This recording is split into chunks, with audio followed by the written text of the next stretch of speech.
questão da venda da Remax vai... Uns vingam mais rápido que outros, porque assim, uma pessoa que já tem um passado, um background de empresário, chega aqui, sabe que tem que dar a sola, não é? É isso. É completamente diferente de alguém que está à espera que eu lhe diga o que é que tem que fazer. A Remax teve como origem o serviço ao consultor, ou seja, o consultor está no topo. Porque agora está muita especulação, muita gente diz que daqui para a frente vai haver uma grande queda no número da gente. Vocês acham que isso é factual? Pode acontecer ou não? Há uma coisa que é importante, uma casa é sempre um bem essencial. As pessoas não, por norma, tirando as exceções, as pessoas não vivem debaixo da ponte nem na rua. A Remax estava precisando de dar espaço. Nós na altura tínhamos uma loja com 47 metros na rua Brito Capelo, em que para atender os clientes às vezes tínhamos que ir para o café ao lado, nunca vimos lá todos dentro. Tudo na vida a gente tem que arriscar. Então toda a gente me disse, como é que tu vais para o mercado imobiliário com esta crise que não se vende em casas? E ainda por cima não havia crédito bancário. Para a crise que havia, os bancos fecharam a torneira ao crédito de habitação. Vendia-se praticamente tudo a pronto e com capitais próprios. É mais difícil porque quem tinha dinheiro punha o peso e eu tenho dinheiro para comprar, mas eu só compro por este preço. Então era uma negociação um bocadinho mais difícil de se conseguir. Você já foi subestimada? Sejam muito bem-vindos a mais um episódio. Hoje temos à mesa uma verdadeira cúpula de alta performance do mercado imobiliário ibérico. Connosco estão os dois CEOs do grupo número 1 de mediação na região norte, o grupo Remax Dragão, que controla sozinhos cerca de 25% da faturação da rede na sua zona geográfica. De um lado, temos o André Maier, um dos maiores nomes comerciais do país, premiado consecutivamente em Las Vegas e focado na atração implacável do negócio de rua. Do outro, o seu sócio e primo, Paulo Pinto, uma mente estratégica com background na banca e direitos nas ciências complementares, como na PNL. Juntos, comanda uma estrutura com 7 agências e mais de 200 consultores que redefiniu o significado de fazer gestão imobiliária na elite em Portugal. André, Paulo, muito obrigado por estarem aqui. Vamos direto ao assunto mais falado do momento. O mercado foi surpreendido recentemente com uma das notícias mais faladas, que é a venda da Remax. O que é que vocês têm a dizer sobre isso? O que é que se pode começar a falar sobre isso? Pode começar, qualquer um dos dois. Começamos a meter o laço. Eu acho que a questão da venda da Remax vai ser muito boa para quem está na Remax e vai ser também muito boa para os nossos consultores e para o público em geral. Nós estamos a falar da maior marca imobiliária do mundo, que é a Remax, que ao ser adquirida pela maior empresa, que é da Abril Brokerage, que é a maior plataforma eletrónica e digital da América, que tem 33 mil consultores, acho que eles vão aportar aquilo que se calhar faltava um bocadinho à Remax, que é uma presença mais digital, mais eficaz, com melhor serviço, e eles ao juntarem o bom que tem a Remax em todo o mundo, nós estamos presentes em mais de 100 países, com mais de 150 mil consultores, ao trazerem toda esta tecnologia para dentro da Remax, para melhorarmos o serviço e a eficácia ao cliente, eu acho que o boom vai ser muito maior. Portanto, eu acho que a notícia, pelo menos da nossa parte e com quem tenho falado, foi uma boa notícia, não é uma notícia que nos traga preocupação, pelo contrário, está-nos esperança, dá-nos mais visão e mais futuro num mercado imobiliário que efetivamente está a crescer muito e a mudar constantemente. E se nós temos o parceiro que é o líder na América da tecnologia e do serviço tecnológico e digital, eu acho que vai ser uma ótima oportunidade para nós crescermos ainda mais. Sentes que o mercado da Remax com isso vai ficar mais competitivo ou de certa forma as pessoas vão ter mais oportunidade? Eu acho que vai haver muito mais oportunidades para começar com este crescimento. Se nós já temos uma presença muito forte no mercado, já somos líderes. Se vamos conseguir incrementar mais novidade, ainda vamos atrair mais comerciais para a rede e cada vez mais vamos crescer mais para prestar um melhor serviço. E você, Paulo? Qual que é a sua visão da venda da Remax? Minha visão é muito próxima do André. Aliás, o que eu acho que vai trazer em termos de mais-valias para o mercado vai ser a agilidade que nós vamos conseguir imprimir na nossa rede e o serviço que nós vamos também conseguir fornecer aos nossos consultores. Porque, assim, a Remax teve como origem o serviço ao consultor, ou seja, o consultor está no topo. Ou seja, sempre foi uma rede construída com base no consultor, sendo este o mais importante de toda a pirâmide. E, portanto, com esta integração e com este aporte digital que a Real vai trazer, eu penso que a Remax ainda vai ficar mais forte. Okay? Portanto, nós estamos neste momento a caminhar para plataformas muito digitais, muito automáticas. Estas novas inteligências estão a fazer uma grande transformação mundial, ou pelo menos toda a gente concorda que vai ser feita uma grande transformação, e que já está a acontecer.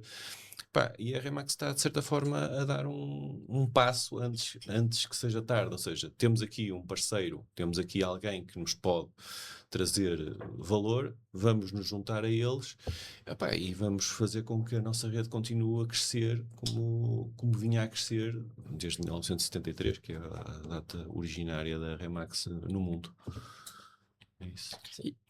Eu só uma pergunta, porque agora está muita especulação, muita gente diz que daqui para a frente vai haver uma grande queda no número da gente. Vocês acham que isso é factual? Pode não acontecer ou não? Uma grande queda no número de agentes, eu não diria. A queda no número de agentes só acontece se houver uma queda no mercado. Porque assim, nós estamos neste momento com um X número de transações. Se o número de transações diminui, essas transações vão também diminuir no bolso dos consultores. E ao diminuir no bolso dos consultores, vai também diminuir o número de consultores e, por sua vez, vai diminuir também o número de imobiliárias. Portanto, o mercado imobiliário tem uma coisa relativamente é relativamente simples de crescer. Porquê? Porque não é um negócio muito capital intensivo.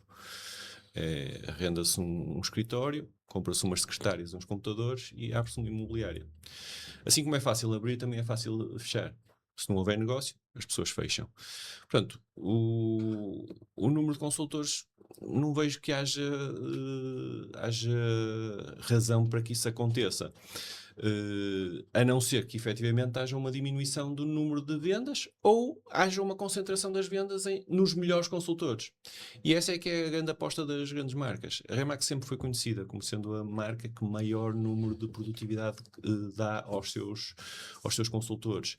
E foi também um pouco isto que se calhar a Real viu na Remax, no sentido de fazer também a integração, porque para haver um casamento tem que haver interesse do noivo e da noiva, não é? Portanto, e aqui o que aconteceu foi que efetivamente a Real viu um potencial muito grande da Remax, que é a rede que maior número de transações tem por consultor, e por sua vez a Remax viu na Real o potencial de crescer a nível digital, a nível de plataformas, a nível computacional.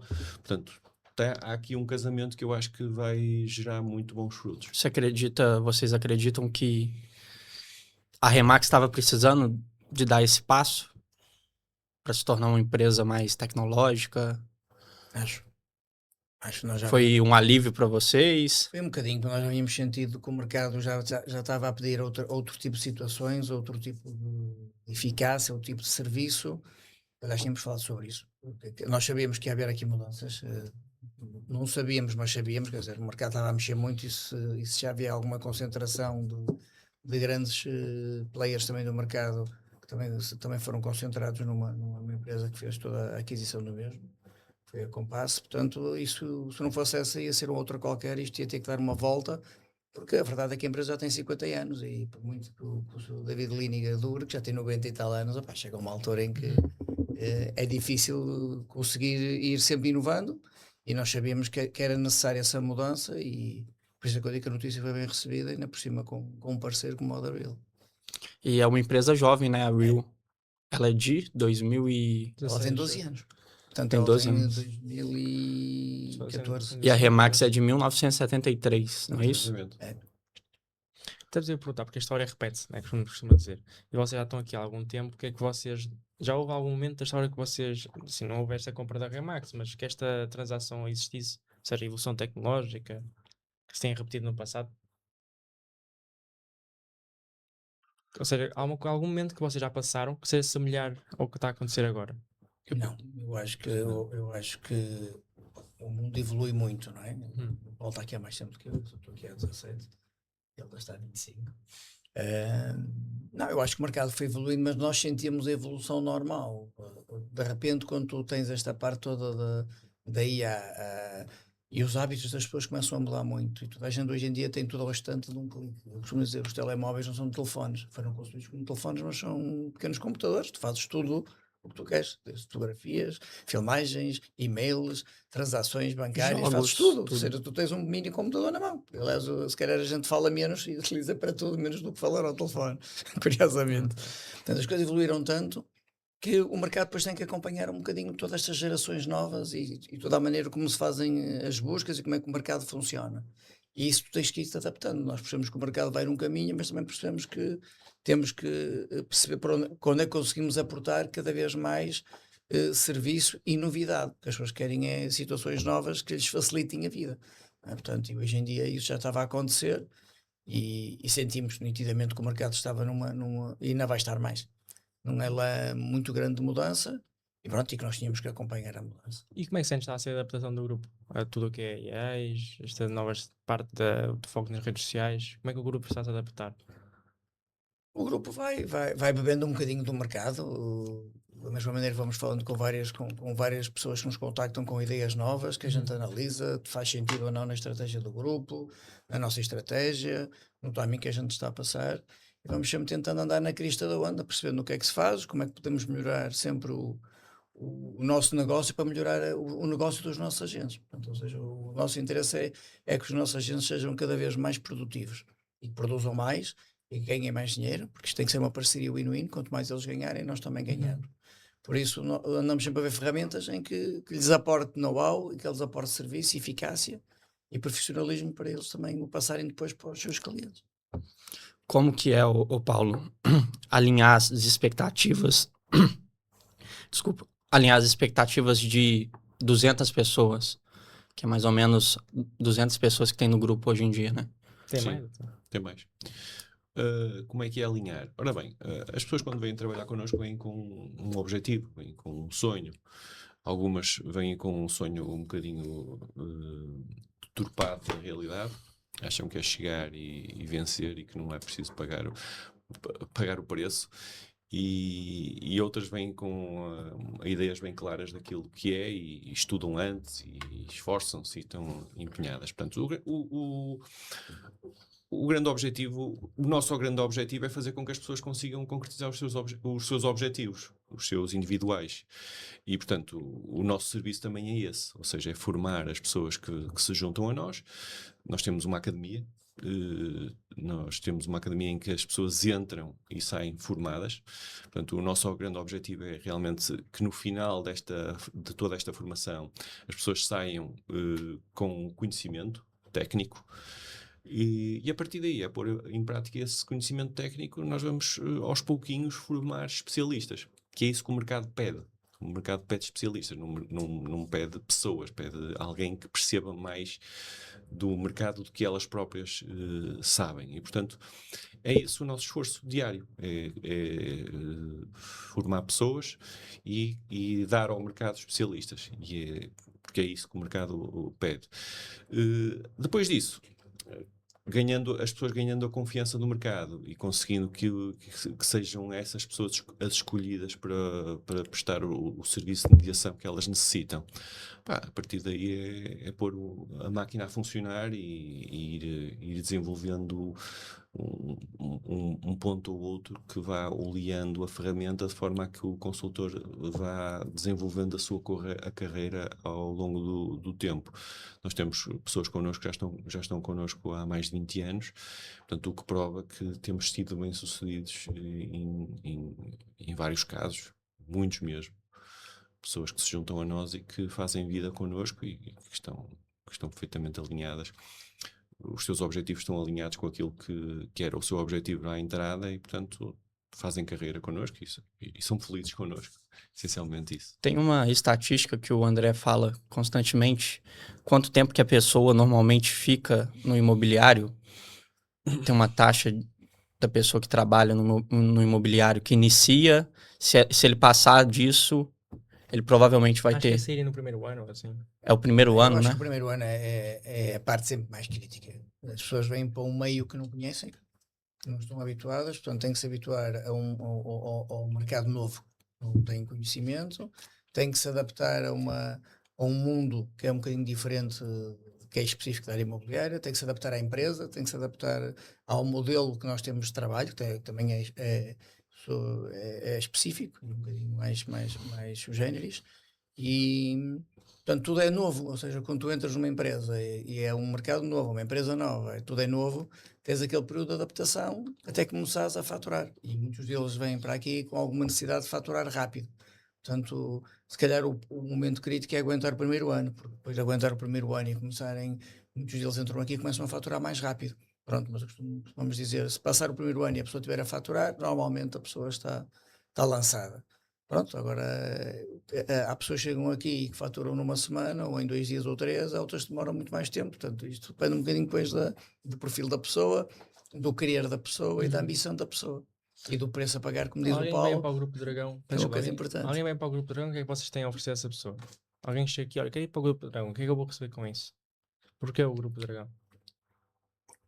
Assim, nós temos uma coisa que é fundamental, que é a estrutura de apoio àquela pessoa. Ou seja, nós temos uma máquina montada e nós já sabemos o que é que dá certo e o que é que não dá certo. Pronto, a pessoa entra, obrigatoriamente tem que passar uma semana inteira em sala de aula, só para se formatar aquilo que é o Grupo Dragão. Paralelamente tem que fazer as formações da própria Remax Portugal, porque depois também se tem de formatar aquilo que é o modelo da Remax, para estarmos todos alinhados naquilo que é a marca Remax, para conseguirmos conviver também com as outras, com os outros grupos e com outras lojas da Remax. Pronto. Depois há um acompanhamento feito dentro da loja por direções comerciais, por um broker comercial que apoia a pessoa nos primeiros passos, nas primeiras angariações, nas primeiras visitas, nas primeiras prospecções que são feitas na rua. Pronto, só com isso já há aqui um acompanhamento que permite que a pessoa vá começando a fazer as suas primeiras angariações, as suas primeiras visitas, os primeiros contactos com os clientes compradores, e por aí fora vai começando a fazer os primeiros negócios. Pronto, é assim, com esta e depois temos a estrutura interna de recepção, portanto, contratual, controle contratual, motivacional também, que é muito importante, e portanto há aqui toda uma estrutura pronta a receber o consultor e a dar-lhe o serviço que ele necessita para se lançar. O que é que acontece? Como há aqui uma vertente não de empregado por conta de outrem, mas sim de empresário, Sim. que efetivamente quem se junta a nós tem que ter esse perfil, ou se não tem que o conquistar. E não é fácil. Exatamente. Uns vingam mais rápido que outros. Porque assim, uma pessoa que já tem um passado, um background de empresário, chega aqui, sabe que tem que dar à sola, não é? É isso. É completamente diferente de alguém que está à espera que eu lhe diga o que é que tem que fazer. É lógico que nós temos uma estrutura que faz que em certos casos diz o que é que as pessoas têm que fazer. E, portanto, esses também conseguem vingar cá dentro. Quanto mais não seja numa fase inicial que é preciso começar a faturar o mais rapidamente possível, senão as pessoas também não se aguentam. Portanto, mas contrariamente àquilo que é um emprego por conta de outrem, nós não temos um ordenado base. Não é? Sim. Não há ordenado base na mediação imobiliária. Ou quando muito poderá haver uma ajuda eventual, mas ordenados base, isso não existe. Tanto quanto eu sei, e pelo menos nas estruturas que são nossas principais concorrentes, isso não acontece.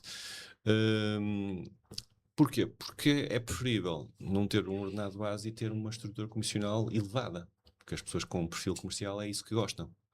Portanto, o problema é que se eu não tenho perfil empresarial e comercial, o que eu quero é um ordenado base. Portanto, há aqui um conflito que no início tem que ser vencido. Pronto, mas realmente a nossa ideia é dar um serviço de qualidade às pessoas, fazer com que as pessoas consigam ultrapassar o chamado deserto, não é? Para depois fazerem vida connosco, e uns conseguem chegar a patamares muito elevados até muito rápido, não é? Em qual ano você entrou para o mercado imobiliário? Eu entrei em 2001. E quanto tempo demorou para você fazer sua primeira venda? Minha primeira venda deve ter demorado para 6 meses. 6 meses. E você, André, você entrou no mercado imobiliário quando e quanto tempo demorou? Em setembro de 2009, 3 meses. 3 meses para fazer a primeira venda. Em plena crise. Em 2009. Supremo. O que é que sentiste que foi preciso para acontecer essa venda? Diz. O que é que aconteceu? O que é que foi preciso para acontecer essa venda? Trabalhava muito, ia a todas, batia muitas portas, fazia angariações, até que fiz a primeira venda. Por acaso até foi um apartamento de uma colega minha. E só dando um contexto aqui, conta como que você chegou até o mercado imobiliário. O que você fazia antes Eu estava ligado, eu sempre estive ligado a um setor muito diferente da imobiliária. Eu estava ligado ao mobiliário de escritório, projetos com empresas, com as câmaras, bibliotecas, auditórios, divisórias, secretárias, cadeiras. Portanto, vendíamos muitos milhares de peças em todo o lado. Inclusive até montamos o Estádio do Dragão para o Euro de 2004.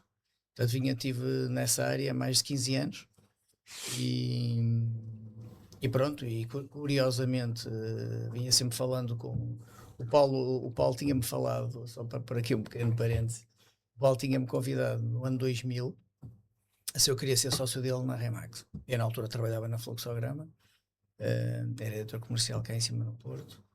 E pronto, e fiquei honrado dele me convidar. Lembro perfeitamente dele me disse: olha, preciso de um sócio. E ele estava no Deutsche Bank, ia sair do Deutsche Bank.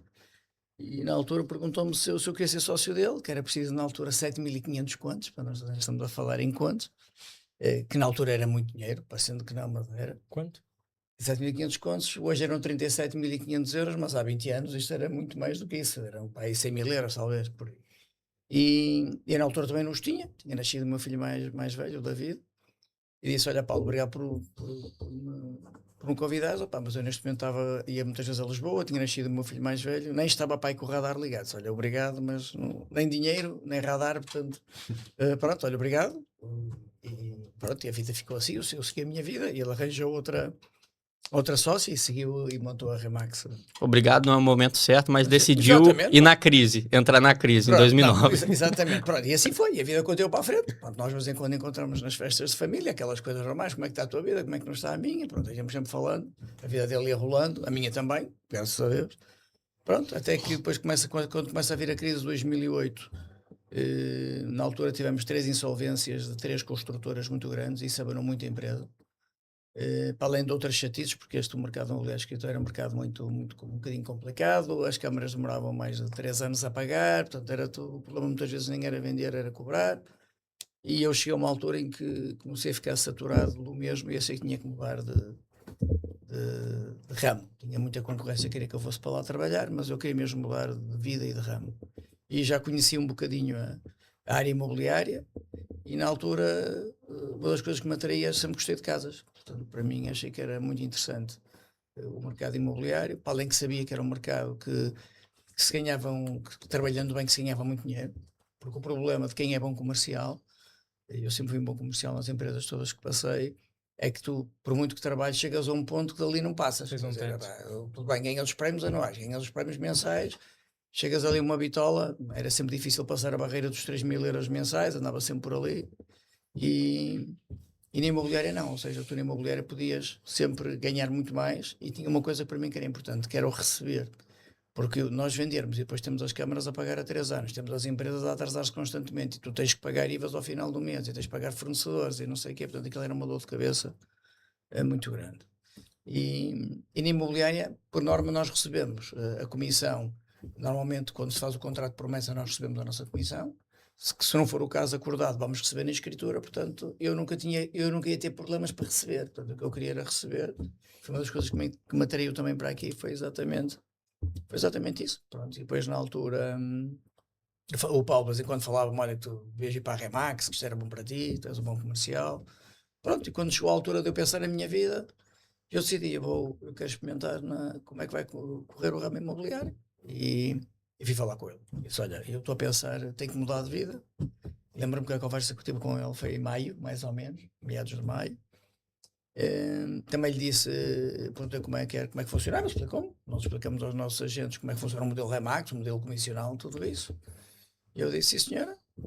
Nós acertamos na altura as situações, e eu disse-lhe: eu estou cá no dia 1 de setembro, porque depois ia meter aquele período de férias e tudo, e eu disse: não, deixa-me arrumar a casa. Eu no dia 1 de setembro estou aqui para começar. Pronto, e comecei como consultor. E você não teve medo de ir na crise falar: eu vou para o mercado imobiliário? Não, é uma coisa que para mim era e continua a ser. Com todas as crises que possam vir, e nós estamos sempre em crises, ou é guerras, ou é crises, ou é Ucrânias, ou é FMIs, ou é subprimes, ou é whatever. Nós temos sempre, o mundo é muito dinâmico, portanto nós temos de estar sempre preparados para ir reagindo, ou Covid, entre outras, nós temos aqui várias. Há uma coisa que é importante. Uma casa é sempre um bem essencial. As pessoas, por norma, ou tirando muito poucas exceções, as pessoas não vivem debaixo da ponte nem na rua. Portanto, se tu não tens dinheiro para comprar uma casa de 200 mil, compras 150. Se não tens 150, compras 100. Se tu não tens 100, compras 50. Portanto, as pessoas arranjam sempre forma de arranjar maneira de ter uma casa para viver. Portanto, é um bem de primeira necessidade. Portanto, as pessoas podem comprar mais ou menos, é verdade. Mas tendo a necessidade, muitas vezes quando a família aumenta e precisa de uma casa maior, ou quando se separam e precisa de uma casa mais pequena, portanto, é um bem que está sempre em comercialização. Portanto, eu não tinha medo. E como tudo na vida, a gente tem que arriscar.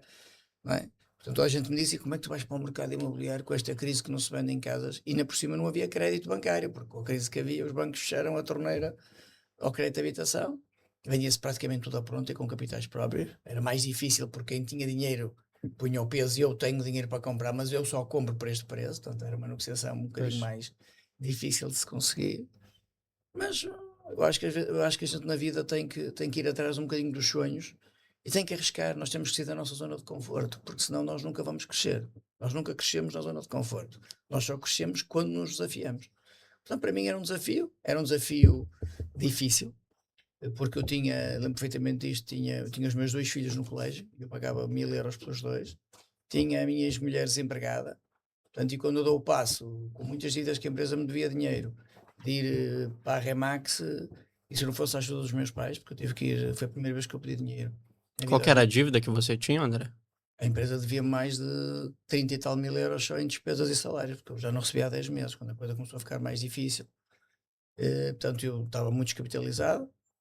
Quando eu decidi ir para a Remax, foi quando eu disse aos meus pais: eu vou, mas eu preciso aqui de mais ajuda vossa, porque eu tenho que sustentar a família. É a primeira vez que o dinheiro emprestado aos meus pais.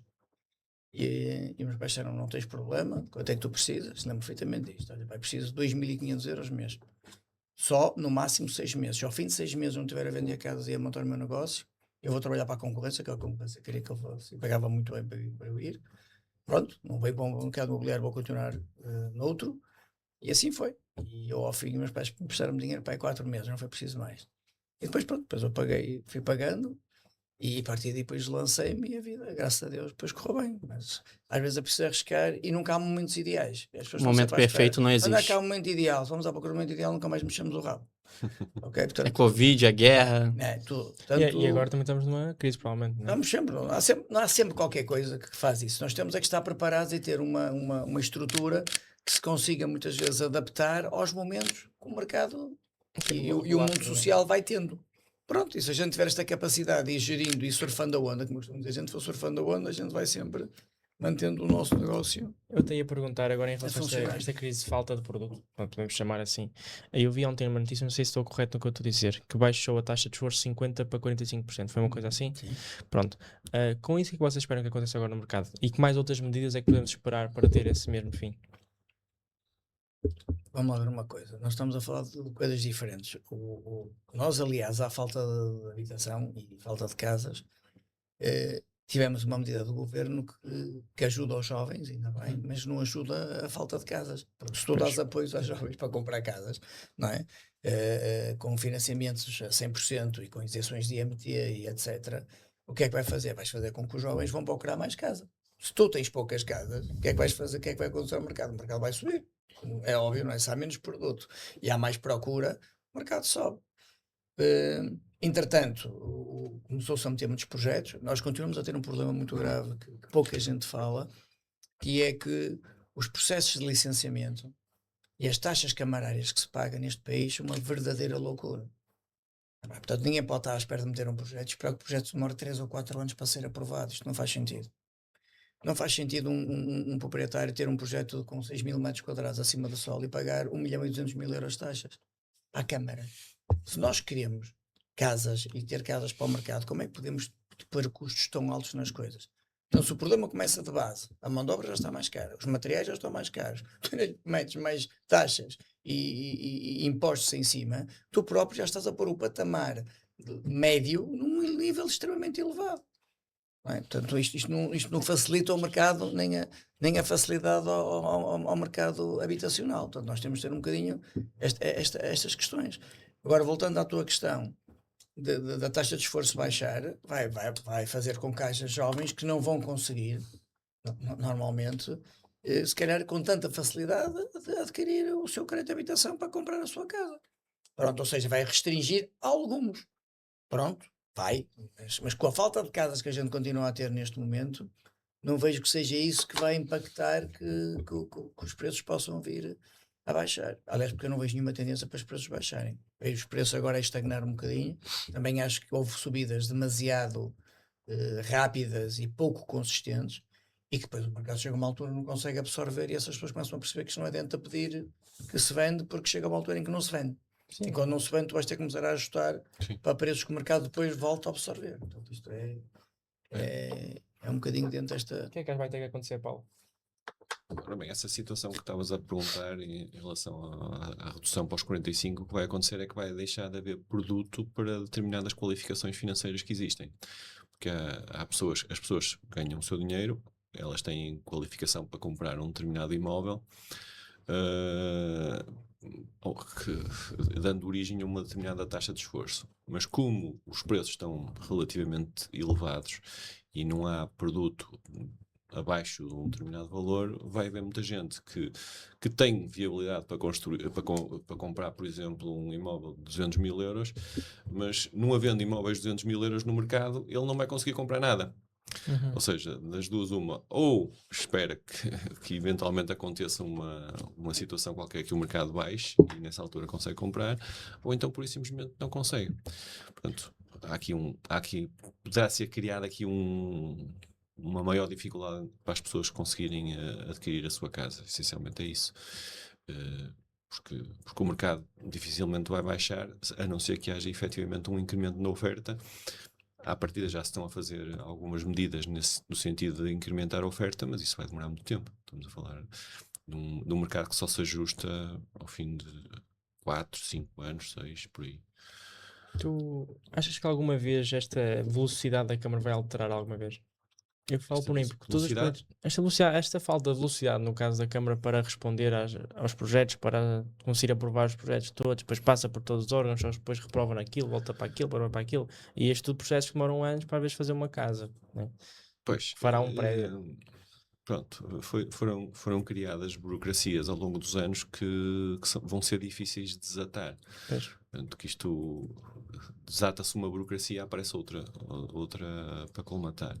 Portanto, não sei se não vai ser uma coisa fácil de resolver, mas pronto, esperemos que se tomem medidas nesse sentido, mas não vai ser muito fácil de resolver essa situação.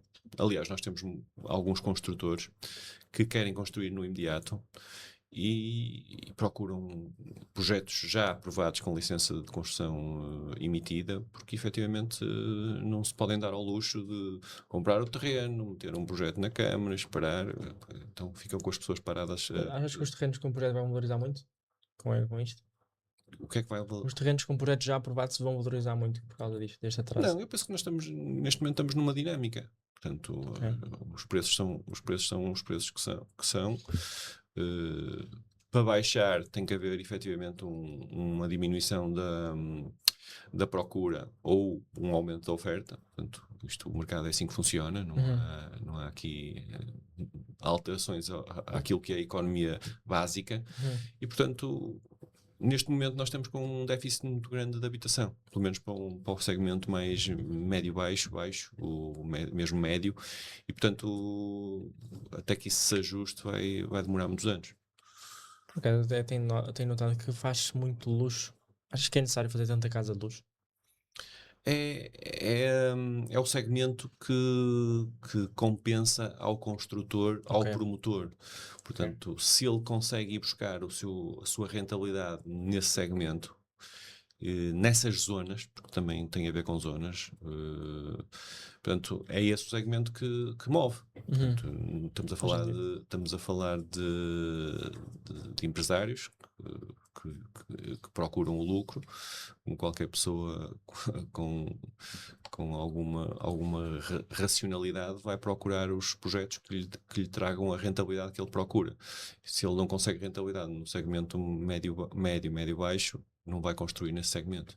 A não ser que haja incentivos e políticas como aquelas que estão a ser agora desenvolvidas no sentido de que se construa para esse segmento. É isso. Ô, Paulo, a gente não te perguntou, só o André falou. O que você fazia antes de 2001? Antes de entrar para o mercado imobiliário? Também, eu comecei a minha carreira profissional na União de Bancos Portugueses, em 1994. Na altura, entrei como um estagiário normal, passei para gestor de cliente, fui para subgerente, entretanto estive como gerente há alguns anos no Banco Mel, que entretanto a União de Bancos transformou-se em Banco Mel, e estive como gerente durante alguns anos no Banco Mel. Portanto, conhecia um pouco o tecido empresarial português e sempre foi uma coisa que me fascinou, ser um dia empresário, portanto, estar do lado de lá. Ou seja, eu via mais ou menos as dificuldades que as pessoas tinham, via mais ou menos a evolução que também alguns tinham, e sempre me fascinou esse mundo, vá. E sempre sempre foi aquilo que eu quis ser empresário. Não sabia bem do quê, mas era essa a ideia. Quando apareceu uma oportunidade de ser promotor bancário, na altura do Deutsche Bank, eu agarrei essa possibilidade e montamos um escritório do Deutsche Bank, mas que não correu bem. Não interessa dizer agora os porquês, mas a coisa não correu bem. Pronto, rapidamente, nós éramos 3 sócios na altura, rapidamente colocamos o projeto à venda e conseguimos fazer o despacho rapidamente do mesmo, e fiquei um bocado na situação em que o André se encontrava. Ora, ou volto para funcionário bancário, por conta de outrem, ou me atiro a um negócio qualquer. Quando eu estive no Deutsche Bank, aquilo que maior rentabilidade dava ao promotor era o crédito à habitação. E para isso nós tivemos de fazer alguns protocolos com imobiliárias. E eu comecei a tomar conhecimento do mercado imobiliário e achei aquilo muito interessante. Achei interessante e achei que havia ali algum amadorismo que poderia ser preenchido e que ainda era possível, se calhar, entrar ali alguma concorrência. Estamos a falar finais dos anos 90, em que realmente houve ali um grande boom. Pronto, o que é que acontece? Quando eu decidi entrar, também era numa altura em que o mercado estava um bocadinho a contrair. E nunca mais me esqueço, nós assinamos o contrato da Remax em 2001, e no dia em que abrimos, era o dia a seguir ao Durão Barroso ter ganho as eleições, em que supostamente o país estava de tanga, não é? Ou seja, abriu-se ali logo uma crise imediata. O Durão Barroso, uma das primeiras políticas, das primeiras medidas que fez quando tomou posse foi acabar com o crédito bonificado. Ou seja, estamos a falar mais ou menos por volta de outubro, o crédito, nós abrimos as portas em março, em outubro ia acabar o crédito bonificado. Nós ainda nem tínhamos propriamente carteira de angariações, quando de repente as pessoas, o que é que fazem? Os jovens, que eram essencialmente os que tinham acesso ao crédito bonificado, antecipam compras que iam fazer no decorrer do próximo ano. Uhum. Portanto, aquela malta pôs-se logo toda a comprar e nós temos produto para vender. Estávamos a abrir. O que é que acontece? Fizemos umas vendasitas e a partir de outubro o mercado pura e simplesmente fechou. Ou seja, não se vendia nada, porque estava tudo, já tinham antecipado a compra. Opa, foi um primeiro ano terrível. Foi um primeiro ano terrível. Mas então, você começou no mercado imobiliário, você já abriu a sua agência. Pronto. É isso? Não. Eu abri a Remax. Deixa-me explicar. Eu, se calhar, já me adiantei um bocado. Quando decidi, quando saímos da promoção, da promoção bancária para a mediação imobiliária, eu decidi que ia abrir uma imobiliária, só que não percebia nada daquilo. Opa, e comecei a estudar e comecei a ver o que é que se fazia no mercado. Havia muitas imobiliárias familiares pequeninas e estava a aparecer no mercado a Remax, que tinha entrado em Portugal em 2020, com um modelo relativamente testado. Estamos a falar de um modelo que já estava testado desde 1973. E com uma política de divisão de comissional, muito, na minha opinião, que tinha um futuro bastante promissor. Estava bem pensado, estava bem desenhado o modelo, a marca estava bem implementada, também em termos mundiais. Em Portugal ainda ninguém conhecia, mas a nível mundial já estava bastante forte, essencialmente a nível dos Estados Unidos, Canadá, África do Sul, já estava com uma forte implementação, inclusive em Espanha também já estava com uma implementação bastante forte, coisa que depois veio a ser superada pelo Portugal. Neste momento Portugal, em termos de penetração a nível de marca, em termos de cota de mercado, tem mais cota do que a Remax em Espanha. Pronto, mas comprei na altura a ideia era comprar o franchising. Pronto, houve aqui uma certa luta na altura, porque nós vinhamos de um projeto falido, que era o caso da promoção bancária, e eu tinha de arranjar um sócio, não tinha capital para avançar sozinho, e foi na altura em que falei com o André. Pronto, e depois lá se conseguiu arranjar o sócio, e lá se conseguiu Qual foi o avançar. investimento que vocês fizeram na altura? Assim, na altura nós fizemos contas para aquilo que são hoje 100 mil euros, ou seja, abrir mais fundo de maneio para resistir ao primeiro ano, foi mais ou menos isso, 100 mil euros. Eu, na altura não tinha capital para o fazer, porque já tinha gasto a parte do meu capital na altura na promoção bancária. Tive durante o período em que tive como promotor bancário sem receber ordenado, zero. Ou seja, era sempre a gastar. O que é que acontece? Chega à altura de me lançar na Remax. O que é que eu fiz? Eu tinha a minha casa na altura com uma dívida relativamente baixa, e fiz uma hipoteca em cima da hipoteca que já tinha para me conseguir financiar para avançar com o projeto. Pronto. Na altura a minha mulher também trabalhava, portanto dava-me aqui algum conforto, e pronto, e avançou-se. Na altura pedi emprestado 60 mil euros, que dava para o fundo de maneio para o negócio, mais para eu também ter alguma coisa para viver. Pronto, e foi um pouco assim que nós nos lançamos no projeto Remax. Pronto. O porquê de ter sido Remax, essencialmente é por ser realmente o modelo em que eu mais acreditei na altura. E era uma coisa nova em Portugal também, não é? Novo, equilibrado, ou seja, focado no consultor, ou seja, um negócio win-win. O que é que acontece? Há muitos modelos de mediação imobiliária, só que há modelos em que olham para o consultor em excesso. E depois o que é que acontece? Se o broker não tem capacidade de aguentar, o que acontece é que a mediação imobiliária fecha. Portanto, não interessa de nada ter 200 pessoas se eu, enquanto dono da empresa, não ganho dinheiro. Portanto, o consultor tem de ganhar dinheiro, os colaboradores da empresa têm de ganhar dinheiro, nós temos de ganhar dinheiro. Tem que toda a gente ganhar, senão não tem futuro. Ok? Há modelos de negócio desequilibrados em que, quando só um ganha, o perdedor vai fechar um dia ou vai embora. Não é? Portanto, e eu acreditei no modelo Remax por causa disso, porque achei que tinha futuro, face àquilo que existia na altura do. E depois de 25 anos. Sim. E depois o modelo Remax entrou em Portugal numa forma bastante arrojada, e veio mudar o paradigma da mediação imobiliária. Para começar, na altura em que nós abrimos, eles lançaram a comissão dos 5%, coisa que não se praticava-se 3%. Vieram com o exclusivo, coisa que praticamente ninguém fazia.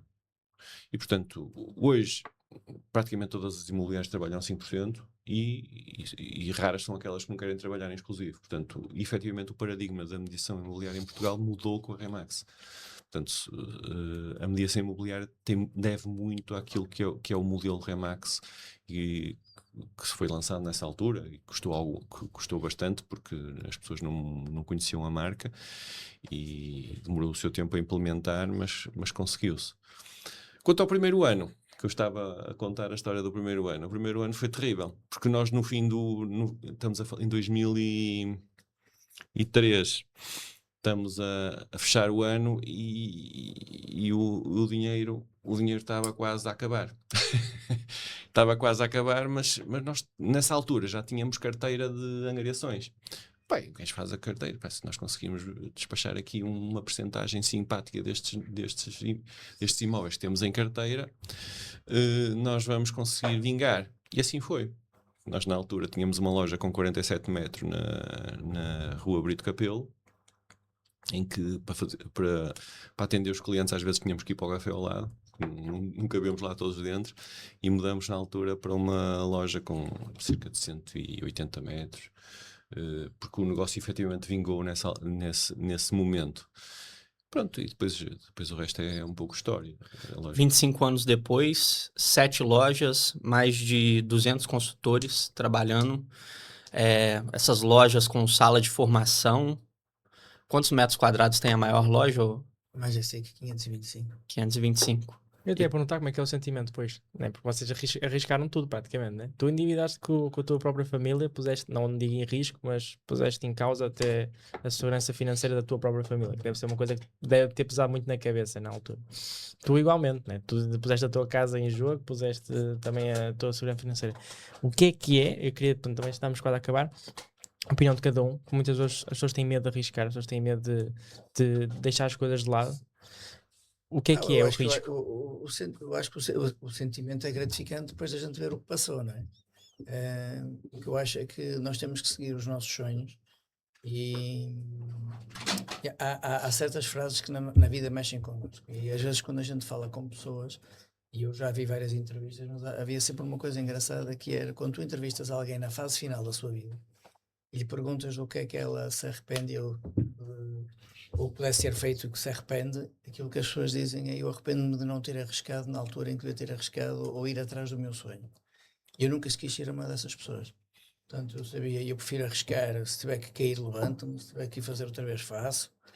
Mas nós temos que ir atrás daquilo que queremos. E quando nós acreditamos mesmo que vamos conseguir e que vale a pena arriscar, porque eu tenho que tentar, mesmo que caia e levanto-me outra vez, a gente tem que ir atrás daquilo que quer.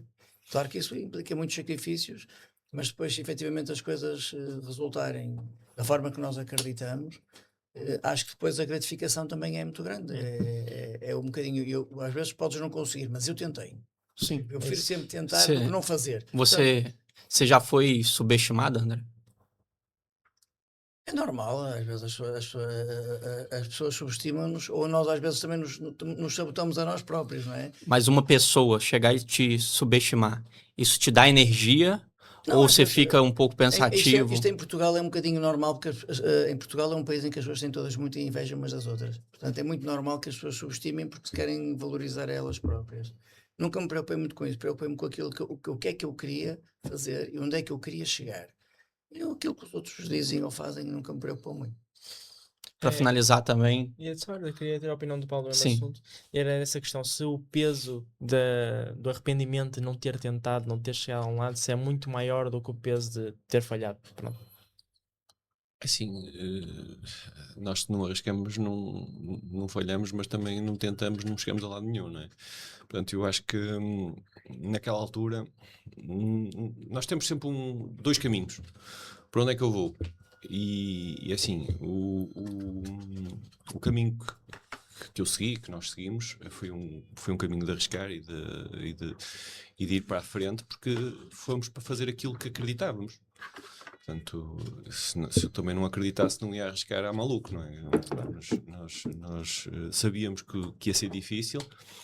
Aliás, uma das coisas engraçadas neste processo é que no início somos nós que acreditamos, se calhar os que estão mais próximos de nós, mas o resto ri-se um bocado. Este gajo vai se espetar. Porque assim, eu recordo-me numa fase inicial falar com algumas mediadoras concorrentes e eles diziam: vocês estão doidos, 5% é exclusivo. está tudo maluco. Portanto, e hoje eles próprios... É o normal do mercado. É o normal do mercado e eles próprios dizem, realmente vocês tinham razão.